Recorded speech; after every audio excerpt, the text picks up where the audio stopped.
ဒီနေ့ကကျွန်တော်နဲ့ရုပ်ရှင်းစင်တဲ့ player တယောက်ကို live ဖို့ရှိတယ်ဂျက်ကိုလာဘူးလို့တာရတော့ David Beckham ကိုပြောတာဒီမှာကြည့်လိုက်ဒီနေ့Spain ကလေးကစာတူတယ်လာပြီးတော့ကဲလို့တဲ့ quite 12000လို့ရှိရကျွန်တော်ဒီနှစ်ယောက်လုံးကိုလိုချင်တယ်ဘောတော့နှစ်ယောက်လုံးတော့ရအောင် live ကိုစိတ်ကူးထားတယ်ကဲတော့ကြည့်လိုက်အောင်ဒီပိုင်းကကျွန်တော်နေရာခက်ခဲတွေကြောင့်ဘောတော့ live stream နဲ့ဖို့အဆင်မပြေသေးဘူးနောက်လာကြရင်တော့ကျွန်တော်ပုံမှန်လေး live stream နဲ့ဖြစ်မှာပါအကုန်လုံးလာပြီးကြည့်ပေးကြပါဦးကဲ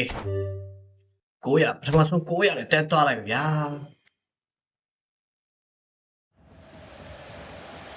ဟောဒါပြီးတော့လက်ရေးချောင်းလို့ကဲရင်ပတ်တွေတော့ရှေ့စားလာနော်ဒီခေါက်ကတော့ဆိုစီတဲ့နှကောင်ဘူးလေးပေးလိုက်ရင်အဆင်ပြေသွားမယ်ဒီ boss တွေကတိတ်မမိုက်တော့ဘူးနော်အရင်က epic 3កောင်ဆိုတာတန်နေတာ show time တွေကြောင့်ကျွန်တော်တို့ကတိတ်လေမသုံးဖြစ်မဲ့တူတူတကယ်မတန်ဘူးနော် epic 2កောင်ပဲရတယ်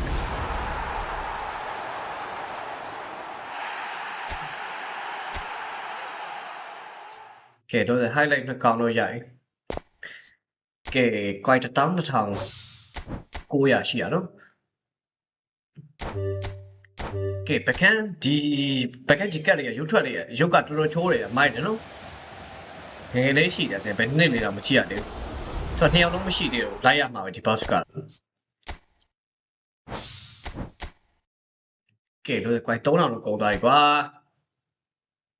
အသက်20 backhand စောင်းလဲကျွန်တော်ဒီနှစ်ယောက်ကိုပြီးရင်အခုလာနေ Rodrigo Coleman နဲ့တွေးပေးလိုက်ရင်စောင်းကျန်တော့အေးပေါက်သွားပြီ come on backhand David Beckham come on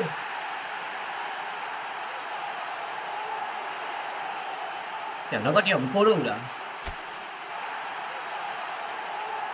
ဟာရနောက်ကမေးရလိမ့်မျိုးကနောက်ကတည်းကပေါက်သွားပြီလားလို့ shit ကွာ highlight ကြီးဖြစ်နောက်ကမေးရလင်းလာထင်သွားသွားပြီဒီခေါက်သွားပြီတိတ်တော့မဟုတ်သေးဘူးဒေတာတော့တခါမှကိုလွယ်လွယ်မပေးတော့ဗျ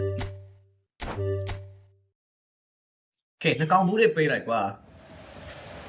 အယောင်တွေရတယ်ဘာမှန်းကိုမသိတော့ဘာပေါက်လို့ပေါက်မှန်းကိုမခံမှတ်တတ်တော့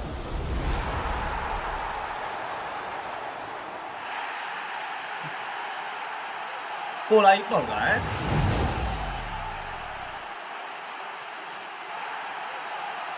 Beckham လိုက်ရအောင်မယ် Beckham လိုက်ရအောင်မယ်ကဲလိုရှင်နဲ့တယောက်လို့ရတာလေကိုလိုက်တော့ရရတာကွလက်ချက်လေးနဲ့ Beckham လေးပေးလိုက်ကွာအဲ့ဆောင်းတန်လိုက် come on Beckham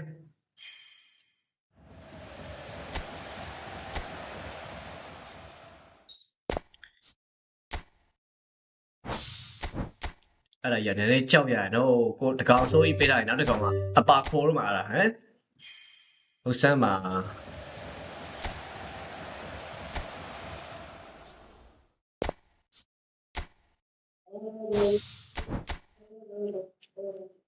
ရှင်ရတိတ်မကောက်ဝေးငါတို့ခဏရပဲကြောက်တယ်ဘက်ခန်းလေးလာပါတော့တာကြီးဘက်ခန်းလေးဟော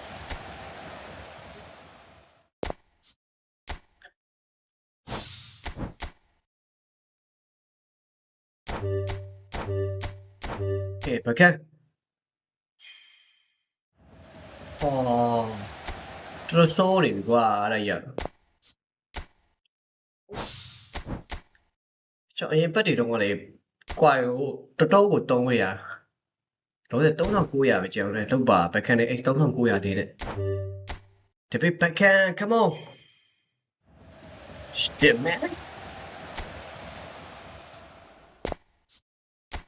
3000ဝေးကျင်းလို့ကိုရေ3000ဝေးကျင်းလို့လောက်ပါဦးလက်ချက်3000လေးနဲ့ထပ်တော့မွေးခြင်းတော့လေနော်ဆိုပါ come on Beckham သွားပြီအဆုံးထိခိုးတော့မယ်အဆုံးထိချတော့မယ်တဆုံးပဲ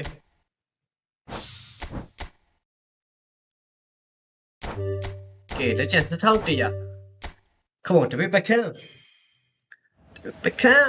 လာဦးရေဟော1200ပဲကျန်တယ်တကယ် really တော်တော်ဆိုးနေကဲနောက်ဆုံး 900လေးပါဒါကွယ်တော့ပိုင်းထပ်ဖြစ်မှရအောင် Come on ဘကန်ဒါတော့နောက်ဆုံး900လေးနဲ့ AF တက်ကွာ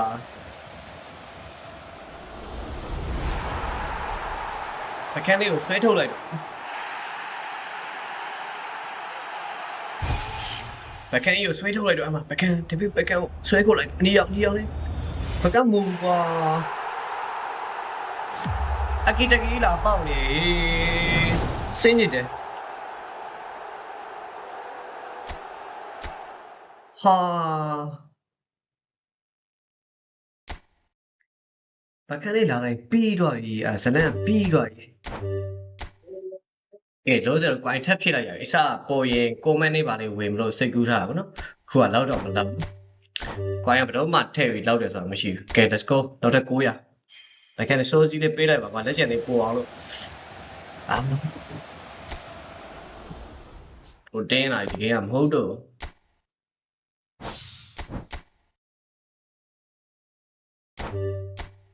အဲ့လိုကိုဖြစ်နေဟမ်ဘောက်ကိုတယောက်နှစ်ယောက်ကျန်တဲ့အထိအဲ့လိုမျိုးဖြစ်နေတော့မှတကယ်ကြီး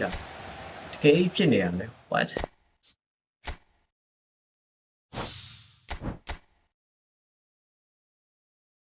ကြောက်ရစီးပွားရေးစင်သွားရင်ဂိမ်းရတဲ့ပြောမကောင်းလို့ဆိုတော့စီရှမ်းတောင်တစ်ခါတော့အဲ့လိုလေးပေးလိုက်တော့အဲ့လိုအကုန်တော့ရှိုးတိုင်းကျန်တဲ့ကောင်ထွက်မလာဘူးလက်တော့ကြီးကွာကဲဘယ်ကတော့ဘောလုံးတော့တည့်ရတိုင်းတော့ဆုံးမပေးပါပဲ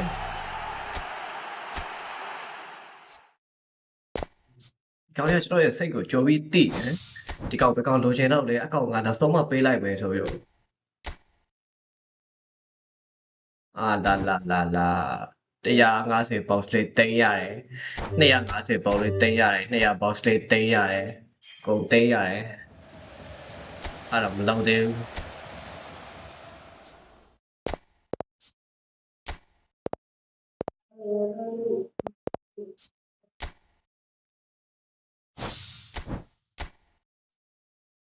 ကဲလက်ချက်2000လေးနဲ့2000ကတော့ရတော့ပြီ12ရောက်ပဲကျတော့ဆို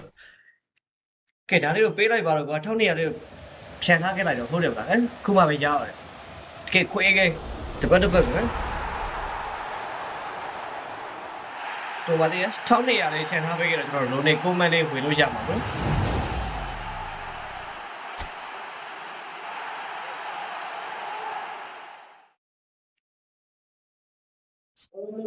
ကျေးဇူးတင်ပါတယ်လို့အဲ့လိုမျိုး1200ချန်ထားပေးခဲ့တဲ့အတွက်ကြောင့်ကဲပြီးကျွန်တော် division မှာတွတ်ဆက်ကြည့်ကြမယ်အခုလာနေတဲ့ဒီ Ronald Koeman နဲ့ပေါ့နော်ကျွန်တော်ခုလာနေတဲ့ boss နဲ့လုံးဝကွက်တီပဲလို့ပြောလို့ရတယ်ဒီသူ့ရဲ့လက်ခံ player ကြတော့ကျွန်တော်ဒီမှာ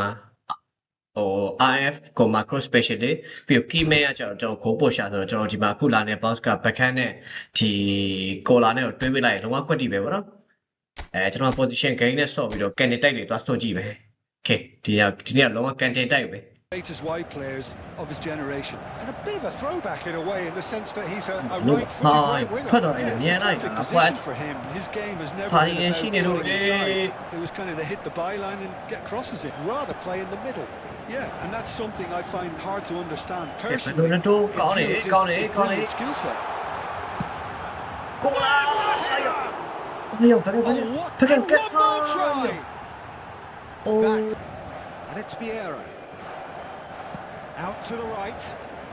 and it's played in. Cola. Mighty effort. 搞那些就修了，不修了。 The breakthrough 哎呀吧，周博远 A 这个 really thumping header. Back on the post Absolutely line. crashes it in. That's terrific aggression. The Cruyff, Rummenigge.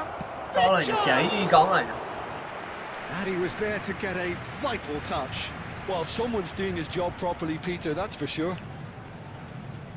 Well, height could make all the difference on these set pieces. Iniesta with the short one. Now the delivery. ခုမှကောင်းနေလို့လေဟိုဘက်ကလေခေလူမဟုတ်ဘူး Rummenigge really must be That's sure, thinking what yeah. he has to do to score there.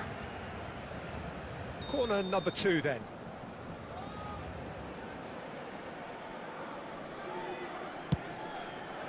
He gets big.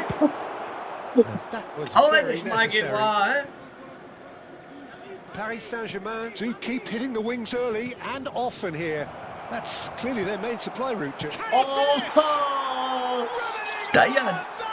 လုံးဝလုံးလို့မရတော့စောက်ကြမ်းကြီးဖြစ်သွားပြီ Sumptuous finish and absolute joy. They have... Ekitike played out to the right. Oh, such a clever touch. Now it's Cruyff. Can he get it through?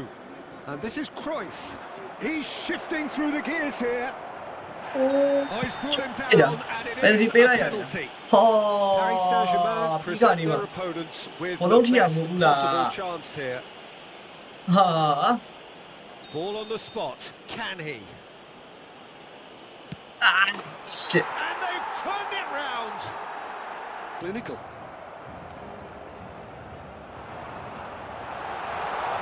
Decent ဖြစ်တာကွာအကီတက်ကီဟမ်အကီတက်ကီနဲ့ကျွန်တော်ဒီကိုလာရဲ့အတွဲလုံးလေး They've done it again. It is incredible. ကဲကောင်းပါ Almost never outsmarted. And he's picked it up out wide. Serves up across. 2 added minutes has been indicated. Collier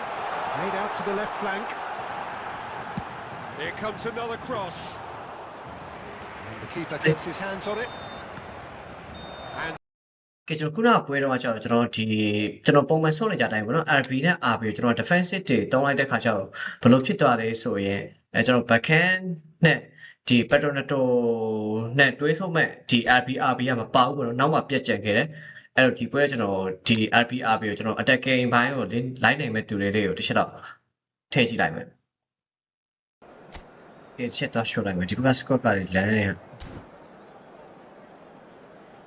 ကဲဒီပွဲကတော့ကျွန်တော်ဒီ RB နဲ့ RB ကိုကျွန်တော် attacking ဘိုင်းကိုပို့ပြီးတော့ဦးစားပေးတယ်ကျွန်တော် Michael နဲ့ဒီ Nuno Mendes နဲ့ကိုတုံးကြည့်ထားတယ်။ကဲဘယ်လိုနေမလဲဆိုတော့ in game မှာကျွန်တော်တွက်ကြည့်ကြ။ခုနပွဲကတော့လုံးဝဒီကွဲလင်နဲ့နောက်ဒီတောင်ပန်နဲ့ကပြတ်နေတယ်ပေါ့နော်။ဒီ RR နဲ့ RB နဲ့ကြာတော့ဒီပွဲတော့တစ်ချက်ကြည့်ပဲ Mitch with the rangefinder there and evident annoyance. Ekitike! What a cracking save from the keeper. That may turn out to be a pivotal moment. ။ဟေးကိုလာ Oh, good read. ကိုလာဒါပဲလေ It's in! Well, talk about a real rude awakening. It's almost as if the defence saw nothing coming. They just didn't anticipate. On heels ကဲ rather ဒီပွဲ than တော့ဆောတာန toes. ည်းနည်းပုံမြိုင်းလာသလိုပဲနော်ကျွန်တော်ဒီ right back နဲ့ left back နှစ်ကောင်လုံးကကျွန်တော် attacking ကိုလိုက်နေတဲ့ခါကျတော့တောက်ကြည့်မထင်အောင် Ekitike quietly revving up. Hoisted in. Climbs up big. And yes! ဘက်ကမလို့လို့ဘေးအလုံးနဲ့တင်ပေးလို့ရတယ် And they're at ကဲဒီဘက်ကမြိုင်းလာကြကစားပွဲကတီးတာခုနကပွဲနဲ့ဆိုင်ကျွန်တော် And it's Vieira. Now it's Beckham. Now the ball. Bullish header. Relentless. Just Can't shit it, relentless. ကန်တင်တိုက်ဆိုတာအဲ့ဒါပဲဟမ် Up by 3. Well, I They think you have their don't. boot here. Just a minute. ကဲ3C And ဟမ် that's it. ကန်တင်တိုက်ရဲ့ Paris Goal in it, Saint-Germain two minutes now. pretty much in utopia. ဒီပွဲကကျွန်တော်ကစားပွဲပြောင်းလိုက်တာကစားပွဲပြောင်းလိုက်တာဟုတ်ကဲ့ RB ရှိန်လိုက်တာတော်တော်ကောင်းသွားတယ်ပြောလို့ရတယ်တော့ attacking ဘိုင်းကိုကျွန်တော် RB ကလိုက်ပေးတယ်ဆိုတော့ဒီ space အများကြီးပို့ရတယ်ဗောနော် Collar picking up the man of the match. ကဲဒါတော့တော့ကြည့်ကြမယ် Yeah, we're actually currently watching a contest of insipid probing. The only way is up, I hope. Pedro Neto cross to the back post. Van der Ven with the clearance. In once more. When it's delivered early like that, defenders အိုး just အဲ့ can't လိုဖြစ် get ကုန်ပြီ themselves ခေါင်း set. တိတ်တာလည်းတစ်ချက်မှမထီပဲဘယ်လိုဖြစ်တာမကောက်လေဘာလို့ဖြစ်တာ And it's Kukçu. Aimed beyond the defence. Tries to pass it through. Cross into climbs ဟော up ဟိုဘက် big. ပြန်ပြီးကန်တင်တိတ်သွားပြီလို့ Terrific header. He made What that can him with take a out plumb. into in Oh, tight, I eh? don't think he could have a healthy number of very tall targets to pick out from this corner. He's got tall. အဲ့လိုမလုပ်ကြနဲ့လေတော့အဲ့တော့ကိုကကန်တင်တိုက်လာဆိုတော့ပြန်ပြီးတော့တိုက်ခံနေရတယ် Half-time စင်မ game ပြေဘူး close လို့ now. ရ Van Nistelrooy. This and Van အိုး Nistelrooy. ဆရာကြီးကပြတယ် And the keeper has Piare. reacted superb.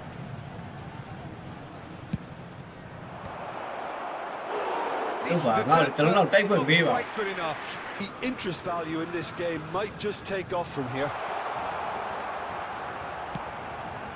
အဲ့ရဘကအဲ့လိုဖြစ်နေနော် Your impression so far, Jim? Paris Saint-Germain are not doing enough to get themselves back in the game. Hello, They're Ido. not as threatening as their opposition. It's got to change.